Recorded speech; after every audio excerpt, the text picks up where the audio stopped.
say that good things come in small packages. Well, that's not always true. Introducing the Millennium Sapphire, the largest cut blue sapphire in the world, 61,500 carats. And that's not even what makes it special. I can already see people making changes to their birthday wishes. Discover the value of your story.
So this award lets me know that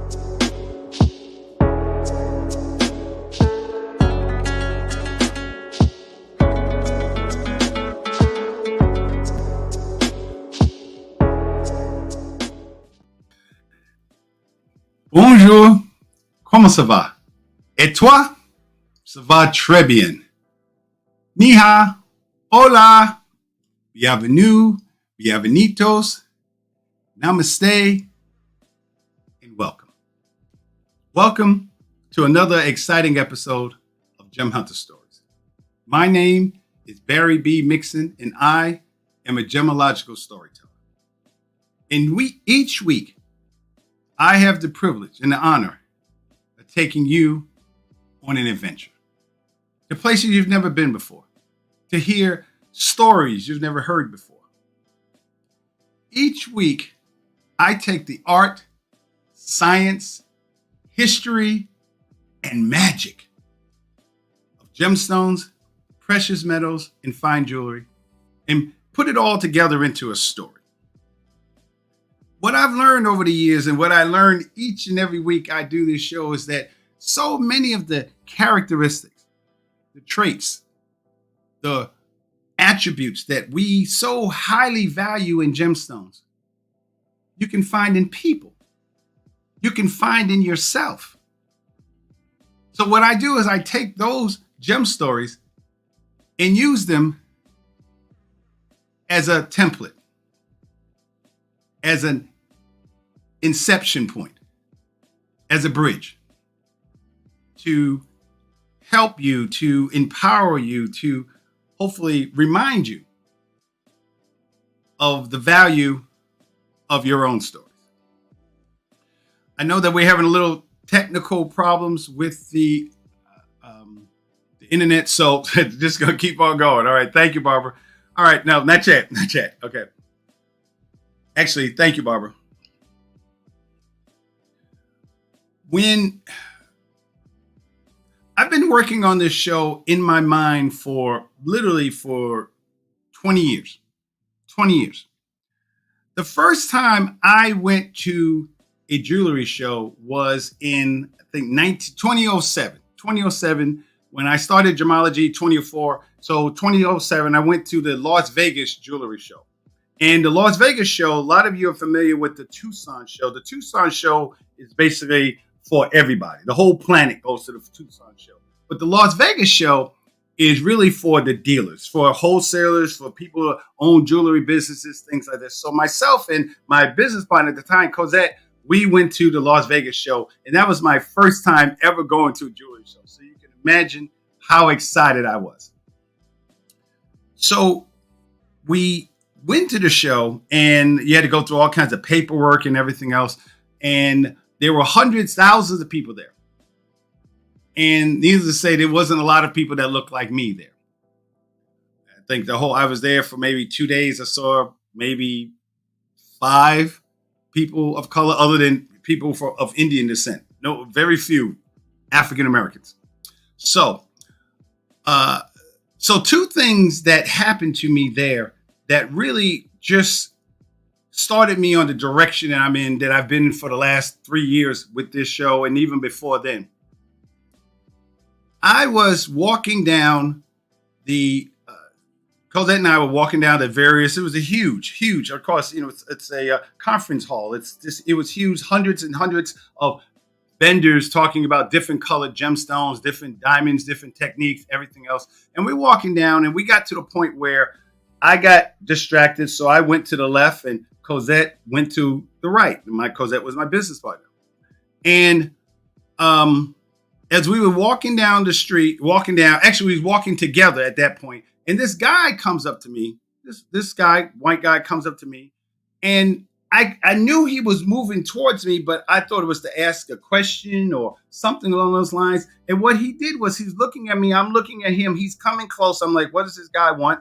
Expecting a question. And he literally took his finger. I had a polo shirt on. He took his finger and he ran his finger down my arm. And I was like, whoa, what are you doing? And he said, oh, I'm sorry. I thought that was a tan. That's what he said. And I was like, wow. You thought it was a tan. Of course, this was my first experience, so I didn't know really what to do. I know what I wanted to do, but I didn't want to go to jail. So I said, okay. Maybe 15 minutes later, after the whole thing was, that's when Cosette and I were walking. And I went to the left. She went to the right. There was 2 different aisles. And I went down the left, and I'm looking at the gemstones. And then all of a sudden, I hear Cosette scream out, oh, my God. So based on what I was already experiencing, what I had just experienced 20 minutes, half an hour beforehand, I'm on full. I'm like, okay, here it is. This is it. We're ready to fight. Sergeant Mixon came back. I'm ready to do. So I run over there. And I said, what's going on? Like literally thinking to myself, who do I take out first? And then that's when she said, no, look. And there was this absolutely gorgeous aquamarine. I had never seen an aquamarine like that before. And I was like, oh my God. But my first thought was, you called me, you screamed, you called me like something's wrong. You mean to tell me that why did you call me like this you did all that over a color? And then that's when this big white guy came out from nowhere, which actually kind of shocked me. He came out from nowhere and literally looked me in my eye and said, young man, as he's looking me up and down, color is everything.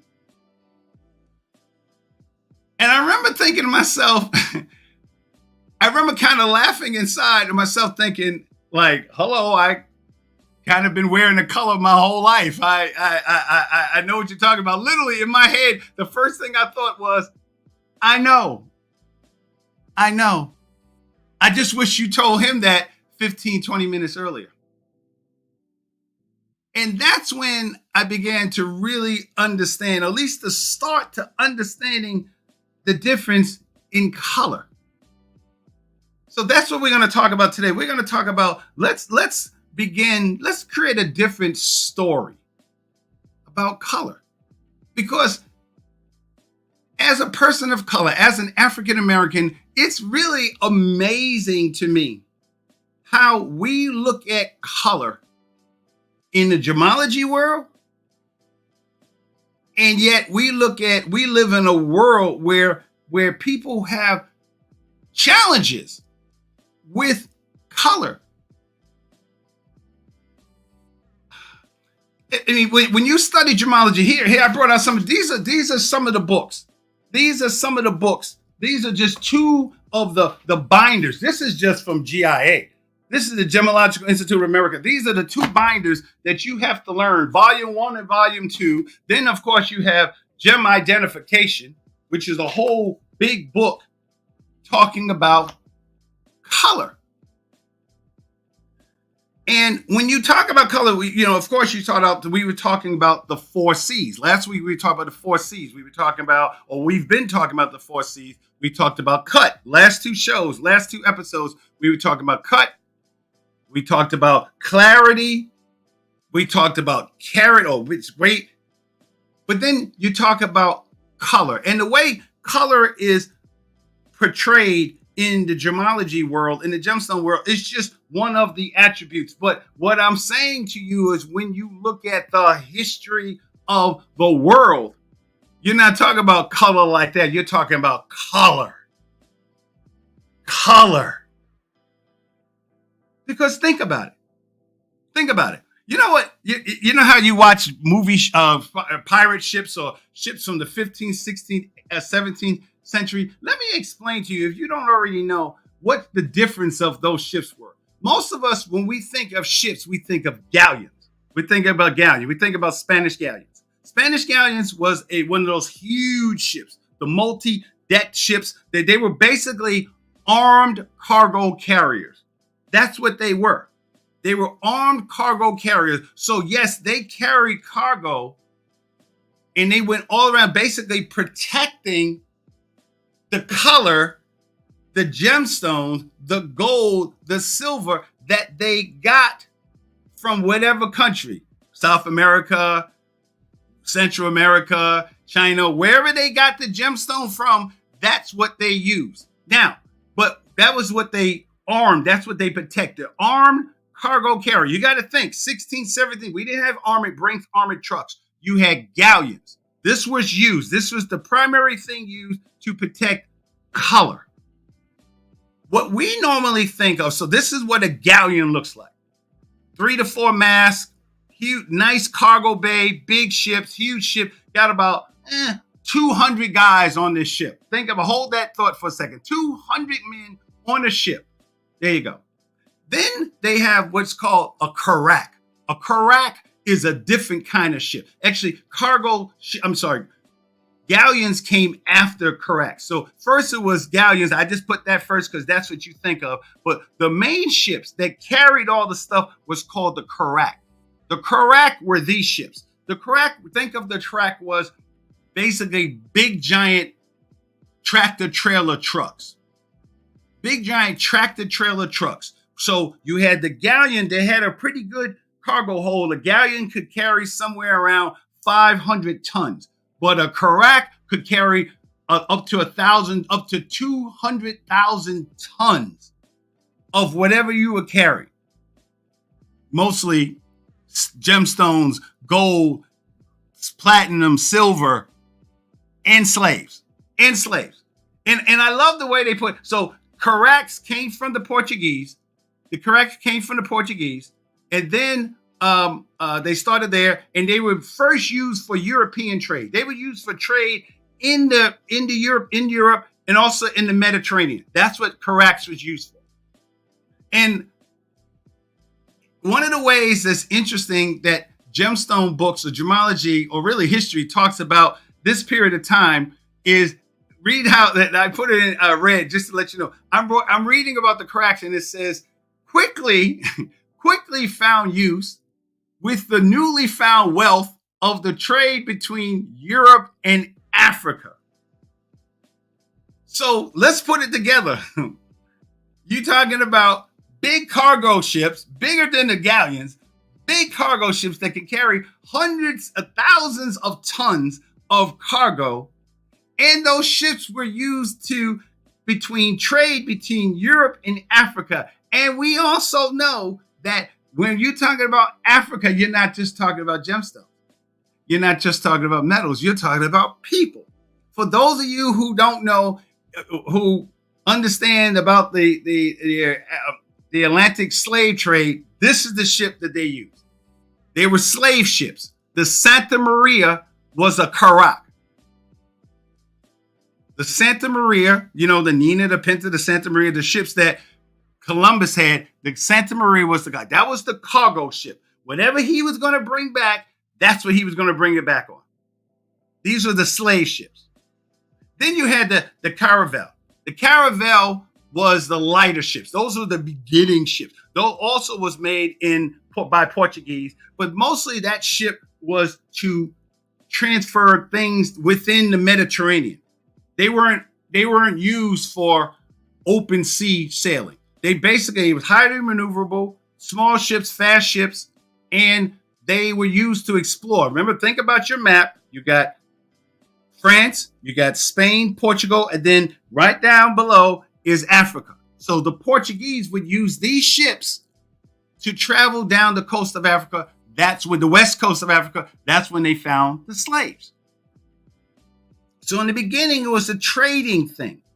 We'll trade salt for gold. We'll trade salt for this gemstone things. So that's what these were. The Nina was basically a caravel. The Nina was a caravel. The Nina and the Pinta were caravel. They were in fact, the Nina was Columbus's favorite ship. In Portuguese, it's called the caravela. The caravela. Okay, that's what the caravel is. Thank you, Barbara. And they did all this to find gold. And what I want you to do is, I drop my face down because when I want you to understand color. I want you to see what color is. So they did this to find gold. So think about it. These ships were used to travel across the ocean to get something of color. And when they got there, they found people of color. And because of the way the world works, I'm not just talking about people who look like me. I'm talking about Hispanic people, Latin American people. I'm talking about Native American, Caribbean, Mexican, South American people who are people of color, African people.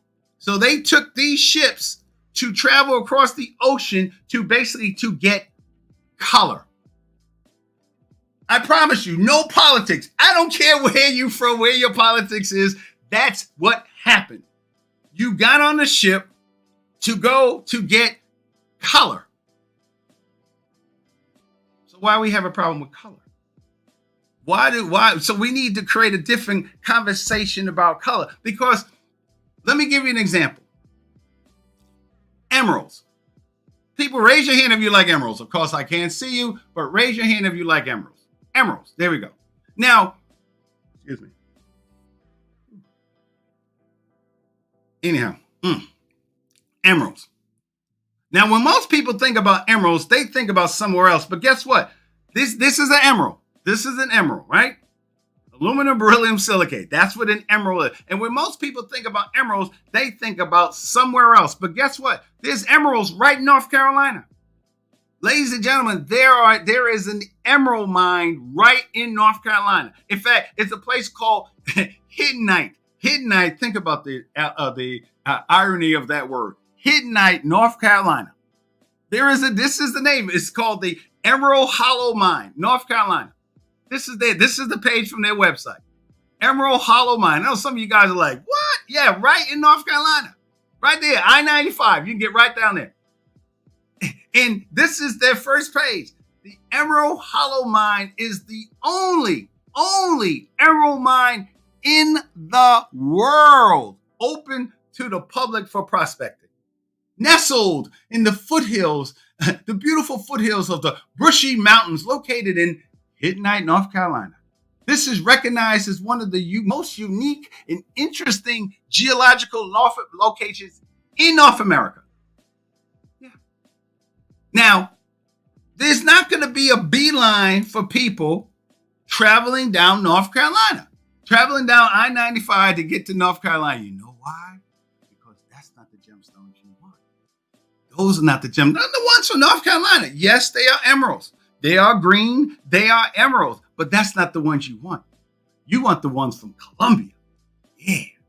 You want the ones from Colombia because the ones from Colombia are emeralds, but they're different. These are the ones from Colombia.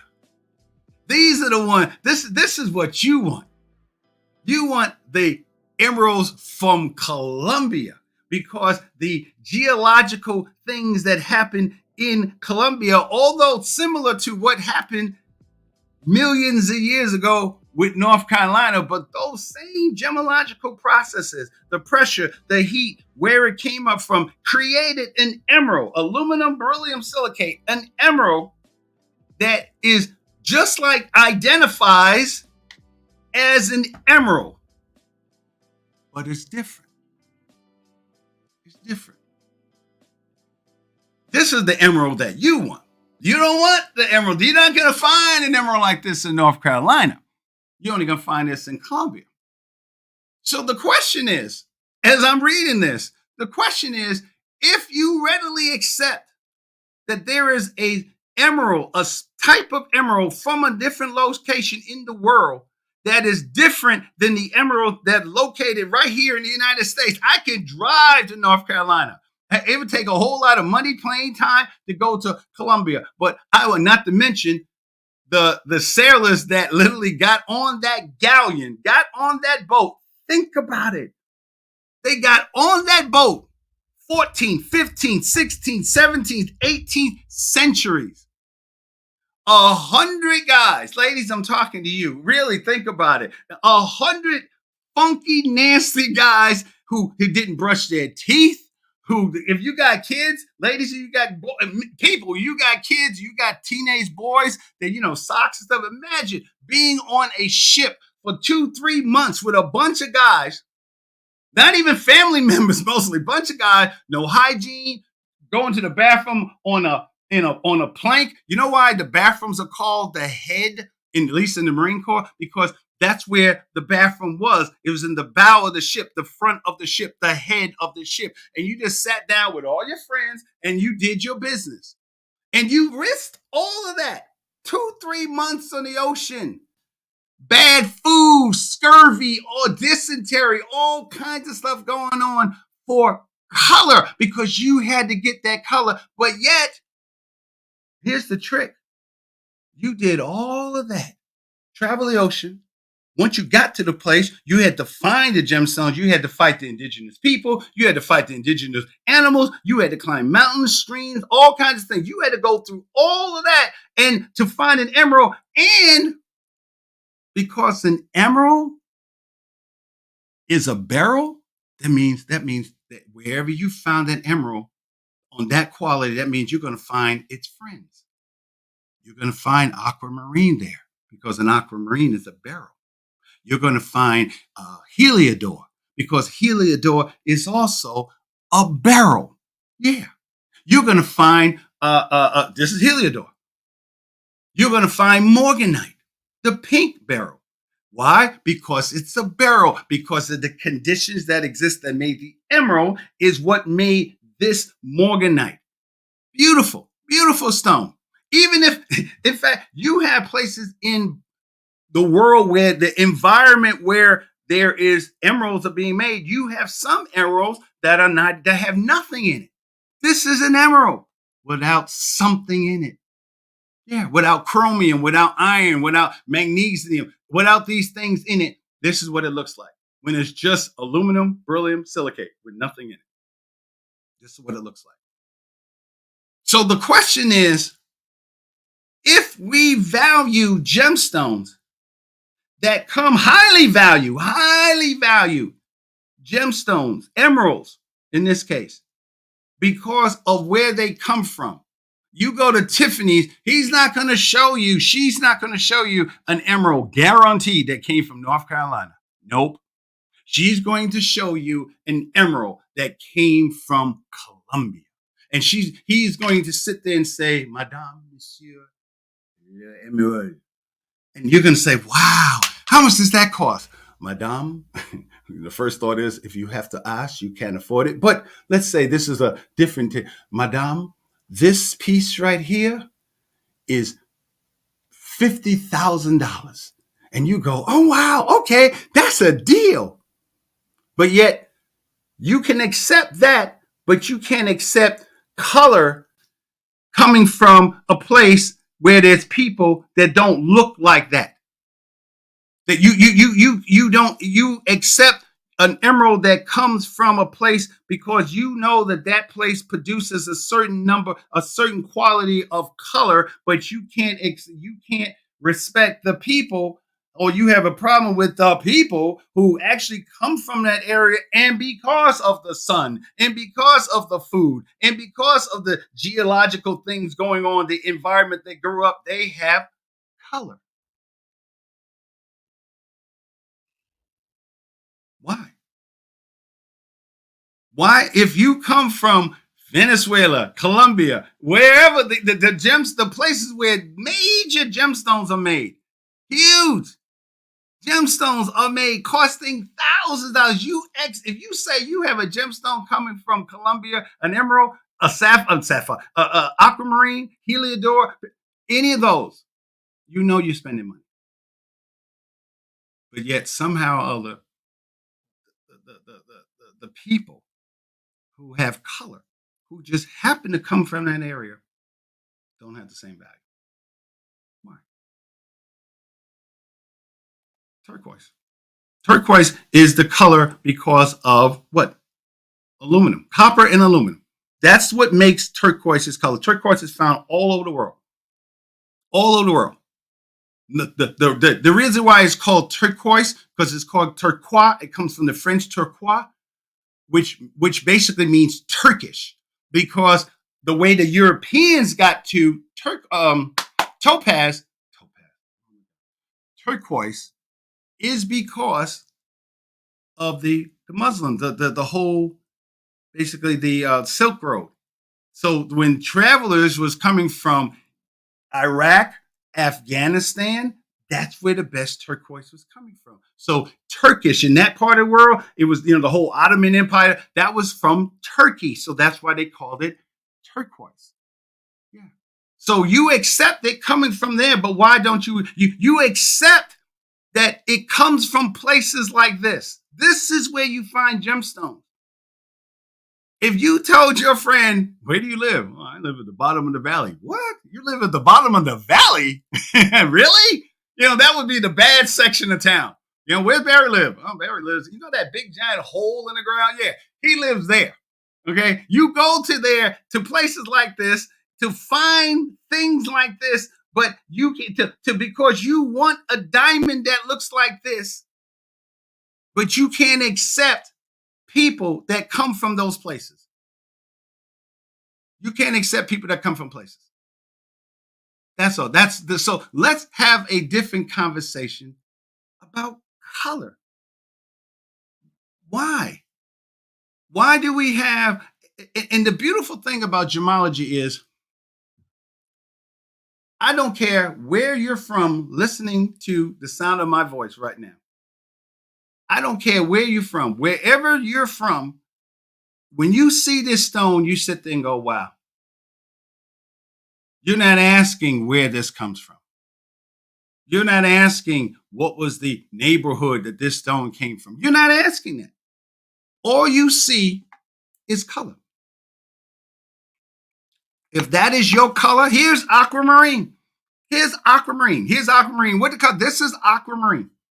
So when you right now, when you're looking at this stone, when you're salivating on this stone, you don't know where this stone comes from. You have no idea who dug this stone up. What was the environment? All you know, you don't even know why it's that color. You just know that color. You know that this creates this. You don't know where the gold came from. You don't know where the diamonds came from. The diamonds come from. It could come from Canada. It could come from South America. It could come from Russia. We ain't exactly in the United States. We're not getting along with Russia right now. But guess what? Guess who cuts your diamonds? Guess where diamonds come from? There's whole mines in Russia. Mm-hmm. Not to mention gold. Yeah. But yet we have a problem with color. That's the thing that got to me as I'm going through all these books. I'm like, wait a minute. Hold on a second here. How come my color somehow it's devalued because of my color. There's people, I don't like you because of your fill in the blank, because I don't want you to think it's just me. Fill in the blank. We don't like you because you come from that place, that place, that place. But yet you have no problems with it with gemstones. You have no problem with it. Most of you are wearing, most of you guarantee, what, 98%, 99% of the gemstones that you're wearing, unless you bought it somewhere, as I'm just saying in America, unless you bought it somewhere in a mine or just in a certain location, more than likely you got it from somewhere else. It was imported. It's an immigrant. It's an immigrant. And you bought it because of the color. So let's have a different conversation about color. These are diamonds: white, pink, blue, yellow, red, gray. And each one of these diamonds come from the same species, the same species. Every last one. There were 6 of them, 7 of them, 7 diamonds, and they all have the exact same molecular structure. Period. Done. They do the same. They have the exact same hardness. 10. They do the exact same thing potentially with light, depending on how it's cut, how it's fashioned, how it's polished, how it's put together. These are all diamonds, and they could come from anywhere. You never ask questions about that, ever, ever. Because why? Because the value is already assumed, because it's a diamond. So therefore, voila. You bring home a pink diamond to your partner, I guarantee you, I will bet you all the money in the world, the first thing that your woman, your man is not going to say is, baby, where'd you get this from? Because I don't wear diamonds that come from, Nambia. I don't want a Nambian diamond. I don't, is it from Australia? Because I only want an Australian pink diamond. Nobody's going to say, ever, ever. All you see is the color. So let's have a different combination. Let's have a different conversation about color. Let's begin to look at, if you're going to judge someone based on the color of their skin, then let's put it on the same level that you would this. You wouldn't mind being purple. Like the people from Avatar, you wouldn't mind being purple if this is what you look like. If people regarded you in the same way they regard this, I mean, just look at it. Those of you born in February, those of you who like purple, look at that. Look at that. Look at the grading. Look at the shading. Look at the way the color evolves from the bottom all the way to the top. Look at it. And not only did someone cut this, because it didn't come out of the ground looking like this. Someone cut it. This is why we talked about cut. Someone saw the potential of it. Of all the amethysts, because amethyst, there's nothing about amethyst that's rare. In fact, amethyst, remember about 6 months ago, we did a whole show on the cardinal gemstones, diamonds, rubies, emeralds, sapphires. Well, amethyst used to be one of those cardinal gemstones. You know why it's not a cardinal gemstone anymore? You know why people consider it semi-precious?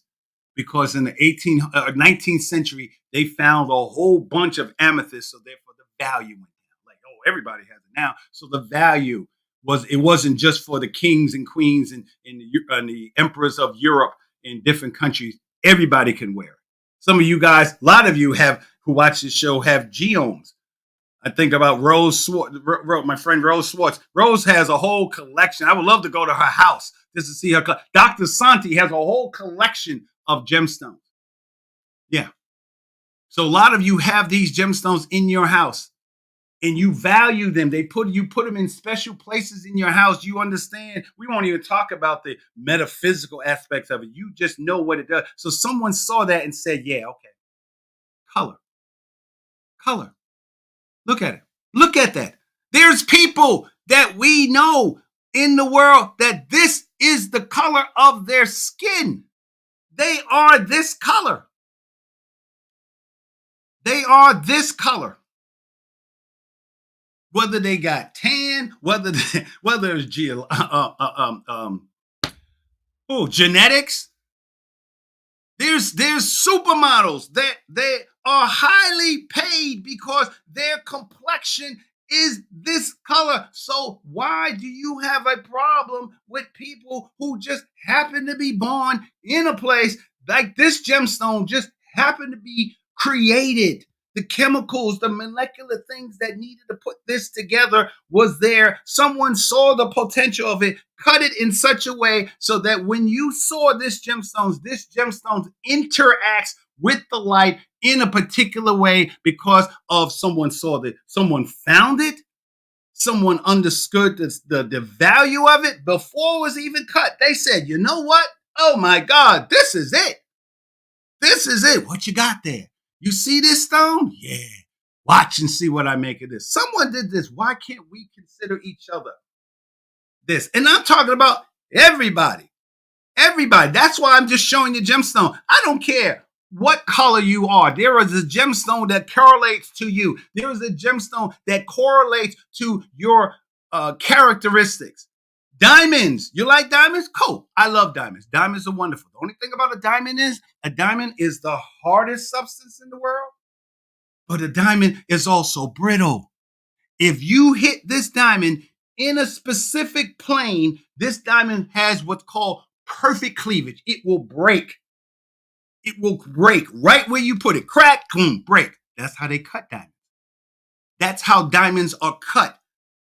So again, and I've said this before, if you have a business and you say to yourself, well, I want to be a diamond, and nothing wrong with diamonds. We had this discussion, of course. Barbara, my executive producer, her business is the Diamond Factor Network, Diamond Factor Experience. So there are wonderful qualities about diamonds, but there are things about diamonds that people know. So therefore, if you say that you're a diamond, then understand that diamonds come in every color of the rainbow, and they have specific characteristics that make them a diamond.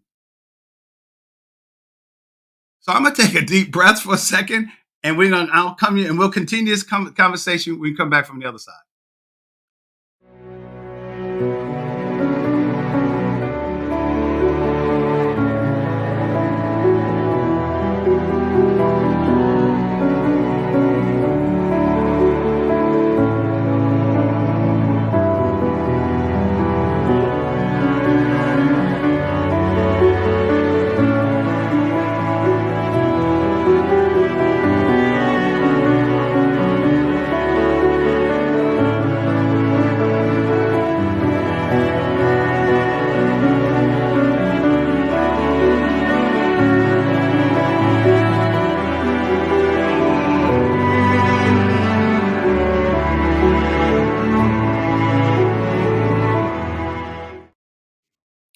That's why I tell you I have the best executive producer in the world. Because yes, tomorrow is Pearl Harbor Day. The I forgot what year, but well, December 7th, 1941. And when that happened, we as Americans came together. As Americans, we were a species. We were American. Nobody was talking about why. I mean, there was that going on. But in the war, in the military, we're one color. In fact, I got in trouble. I went into not the brig, but I had to do mess duty for a whole entire month because I was there during the Iranian hostage crisis. And when the Ayatollah had said, well, we're gonna let the women and the black people go because what they have gone through. I was in the ready room. Little, I was a corporal then, and I was in the ready room. Aviation. I was in the ready room getting ready for this mission because it was supposed to be a Marine Corps op at first.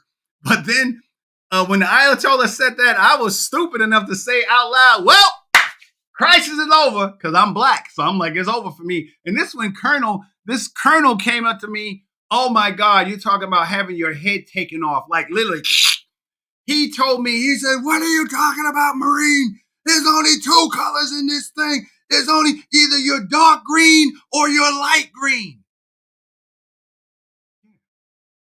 Yeah. If you're going to talk about color, When you're fighting with someone, when you're standing in that fighting hole, we don't have foxholes in the Marine Corps. We have fighting holes. When you're sitting in that fighting hole and I'm with my boy Charlie, okay, and Charlie happened to be white and I'm black, we not talking about, well, Charlie, I'm not gonna protect you because you're a white dude. We're Marines. We didn't care about colors. We wore the uniform. This was the uniform. If you're an opal, that's your uniform. That's your uniform. If you're going to talk about color, then let's talk about colors. Let's talk about colors. Those are Tahitian pearls. Those are Tahitian pearls. Those pearls cost thousands of dollars. That's a $80,000 string of pearls. Look at the colors. The black, the gray, the gold, the rust, the green, the silver, all of the colors. How do we live in a country? How do we live in a world where we have problems with color when everything we do is color? The whole history of mankind is color. And in gemology, we never talk about that. We never say, well, you don't want that black gemstone. You don't want that white gemstone. You don't want that red gemstone because, it's red. You don't want that gemstone that has that, that line in the middle. You don't want that. You don't want that because, it has those structures in the middle that create that line. So when you shine light on it, it moves. It moves in a straight line. Oh, you mean a moonstone? Yeah. Yeah, you don't want that. You don't want that. Oh, well, it's nice. It's pretty. It got that dark mark right there. It got stuff in it. It got stuff in it. Why is it not blue all the No. You would consider it a badge of honor. If you're the person in your life, if you bought it for yourself, if you bought that gemstone, if you bought that, you would wear it proudly because of the color. So how do we have a discussion? Why can't we create a different conversation about color? Because we already know. We already know. Obviously, guess what? If you bought this, there's Republicans that bought that stone, there's Democrats that bought that stone, there's independents that bought that stone, there's agnostic people that bought that stone, though we won't even talk about Christianity or religions that buy into this stone. This is a garnet. This is the state stone for New York. This is a state stone in New York. There's a whole region of New York that has garnets just like this. Just like this. And if you bought that stone, you would dare someone to talk about, it's red. And if you don't like red, that's the thing that really trips me out. There's some of us who don't like people or don't like someone because of the color of their skin, or you won't deal with somebody because they happen to be with somebody who has a different color than what you normally get. But guess what? In gemology, if you don't like red, okay. You like my ring? Well, yeah, that's beautiful. You like ruby? Nah, I really don't like red stones, but I appreciate the fact that you do. Why can't we do that with each other? Why can't we do that with each other? Why can't we, if we're going to appreciate color, then let's appreciate color. If you're going to appreciate the difference, the inclusions, look at all these inclusions right here. Look at all these little crystalline bubbles right here. It's clear here. So whoever cut the gemstone, whoever cut it in such a way where those inclusions in it didn't take away from the overall beauty of this stone. Didn't take away from it. All you saw is this. All you saw, he thought about it. She thought about it. They cut it in a way to manifest the color. So how and included the things that make it different. That make it different. You included it. You factored that in. Why can't we do that with each other? There are people who live in this. You can't get this anywhere.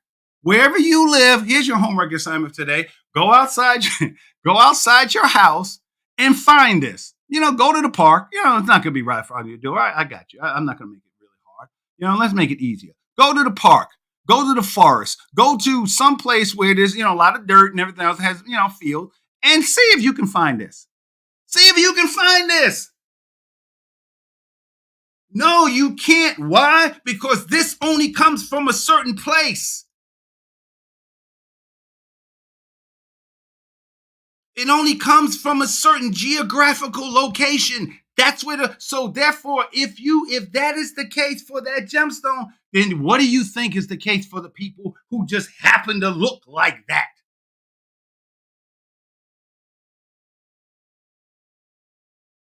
But yet we live in a world where we got problems with color.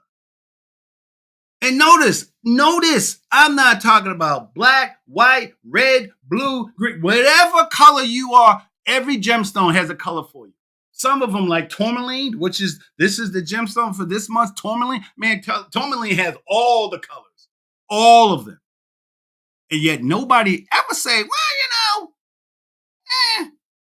where's it from?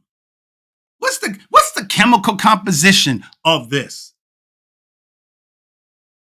Some of you looking at this like that and go, wow. And the only reason it got from that, the only reason that happened is because it grew up somewhere where that can happen. And it would need, this is a rough stone, so it would need someone who saw the potential of that. Maybe you like that lighting, the lighter color there. That person would see the potential and accents that. Maybe that person, your mom, your dad, your uncle, or somebody would cut that stone in such a way where you accents more of the color. Maybe. Once you understood how that gemstone interacts with the light, then you would do something to make it where the color came out. Tell me why we have a problem with color. The whole history of mankind revolves around color. Those guys got on that ship 200 funky 200, you know what I want to say. 200, this is a family show. 200 funky, nasty guys got on a ship, couldn't clean their clothes. They couldn't even take baths because water was just for cooking and not even drinking. It was for cooking. And yet, because that's where they would drink, the whole ho in a bottle of rum, because that's what they drank. So you got 100, 200 guys trapped in working all the time, sweating and blooding and fighting and all this other kind of stuff, just for the opportunity to touch something of color, to find something of color. This is a Burmese ruby. This is a Burmese ruby. This is the finest ruby that you get. This is called pigeon blood red. Pigeon blood red. If you have an emerald if you have a ruby like this, oh, you paid lots of money for that. You paid thousands and thousands and thousands of dollars, and it comes from Burmese. So it comes from Burma, which has all kinds of challenges and political things and everything going on. But yet you never asked that question when you went to Tiffany's. Never. Not even a thought. Not even a thought. Baby, baby, I know you love me. I know you love me and everything. But does that come from Burma? Well, yeah, baby. The jewelry man said it was. Well, I don't want that because never thought about that. People who are that color brought mine. That's the thing. Not only does it come from Burma or some Indonesian country or some African country, and not only does it come from that, but the people who dug it up more than likely looked something like that. Browns and reds and golds. Yeah, look at that. There you go. There you go. Go ahead. Go ahead. Tell me that's a Democratic stone. Go ahead. Tell me that's a ruby stone. Go ahead and tell me that that's it comes from a red state or left wing or a right wing ideology. Tell me, please. Somebody put a comment. Tell me. You can't. You can't. And 9 times out of 10, your religion, whatever you into, more than likely, They got a gemstone. This is peridot. Guess where peridot was? Oh, in the Bible, I forgot the scripture. In the Bible, the breastplate of Aaron had that gemstone. That's called a peridot. That's the same gemstone that Cleopatra had. Yeah, yeah. Tell me. So if we're going to grade, if we're going to evaluate gemstones, if we're going to say, well, this is an emerald that comes from Colombia, one of those countries that someone said that, is like one of those S countries. If it comes from one of those S countries, and that gemstone was dug up by some of those people who live in that S country, why don't those people, if you value that gemstone that comes from that country, that was dug up by people that live in that country, why can't you value the people that come from that country that dug that up? You're not going to do it. You're not going to do it. You're not even going to go to North Carolina to get this. What's it called? The mine, the hidden night. You now forever know that there's an emerald mine in North Carolina. Go get it. Go get yourself one. Go get your bucket and pail and go get your diamond. Or you can go to Tiffany's and whatever and buy this. You can buy this, and it was dug up by people of color in their country, where everybody in that country has a certain color because of where they're from. This is jade, the gem of heaven, according to Asian people, the stone of heaven. Yeah. So why are we hating people that come from that place in the world if this is what they produce for thousands of years? But for thousands of years, they understood. They knew what this was about. Why? Why? Opals. This is the black opal. An opal, this quality comes from Australia. The same Australia that the Aborigines, the indigenous people in Australia, this is what they grew up with. This is their gemstone. So if you took a boat, a galleon, and it took something like to go from England to Australia, it took somewhere around 9 months. 9 months, not on the Princess Cruise Line, not on Royal Caribbean, not on none of those boats. A galleon, a correct. You went 9 months with a bunch of funky guys that most of you didn't even like. You wanted to kill each other. 9 months just for the opportunity to touch something of color. So we need to create a new conversation about color.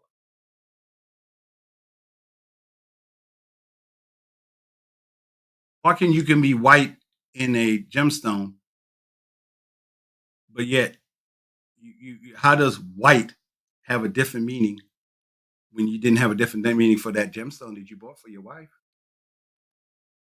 How does red, blue, green? How do those colors mean something with people when it doesn't mean something in gemstones? When it's highly valued in gemstones. Look at that. Raspberry. How many people that you know have a kind of a raspberry type of personality?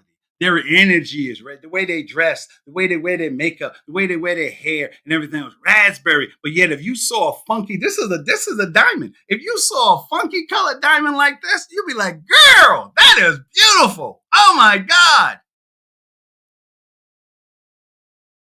But yet, we have a problem. Here's a conservative. Here's your conservative, just blue, clean, just blue. There we go. Look at the richness of the clue. So the people that you have in your life who are just like boom, just beautiful, elegant, nothing kind of crazy, fancy like this, just conservative. That this comes from somewhere. Where the environment, where they grew up, where their education, their training, everything created this within inside themselves. So why do we have a problem with somebody be based on their color?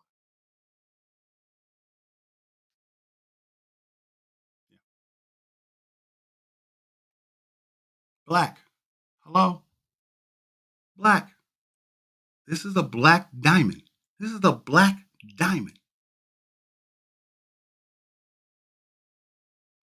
Why do we have problems with people who happen to be this color? From the Sudan, where it's really where people's complexions are really dark. Where do you think they come from? Diamonds just like, let me see what kind of diamonds. No, it was just that when that carbon came together, the heat and the pressure of that guy, and along with the colors that made that diamond. It made it that color. So why can't we give people of color the same level of respect wherever they come from? Wherever that came from. All you know it's blue.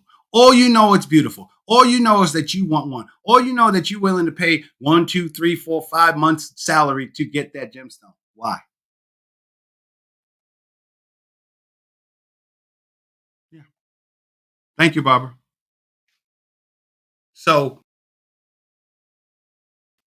lesson for today is to look at the people in your life. Let not forget people in your life. Look at people. Let me make it a real simple species for you. Human beings. That's the species.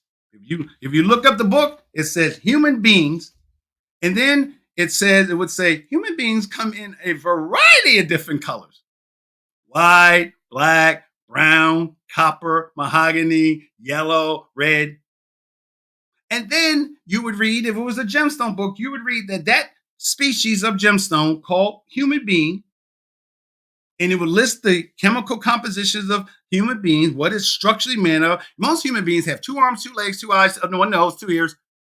And then it would list all the characteristics of that species called human beings. And if you were a gemologist, a humologist, studying human beings, you would know the difference between a human being and a Martian. Because I'm sure, because where Mars is, the gravity and everything else, they would be different. So you would judge a human being versus the Martian based on their characteristics. If we were gemstones, why can't we do the same thing with each other? So that's your homework assignment. Look at people the way you would a gemstone. And I think if you do, you'll see more beauty in the world. You'll see how their differences, where they're from, how are they raised, their education, how they put together their cut. Then you would appreciate the value of their story. So, notice, whole time, nothing. Please write me a comment if you can come up with anything argumentative about what I said. If you look at it just as a gemstone. So until next week, my name is Barry B. Mixon. I am a gemstone of whatever color you want me to be. I am a gemmological storyteller. And what I want to do is help people all over the world discover the value of their own stories. So until next week, au revoir, atatella, voila.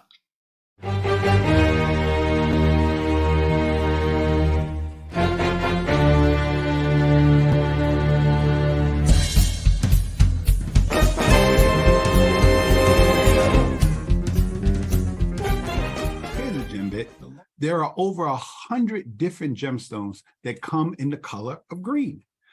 Diamonds, emeralds, jade, even sapphire. But peridot is the only gemstone that comes in one color, green, from a beautiful yellowish green to the most highly valued olive green. So if you know someone who loves the color green, peridot might be the stone for you. Discover the value of your story.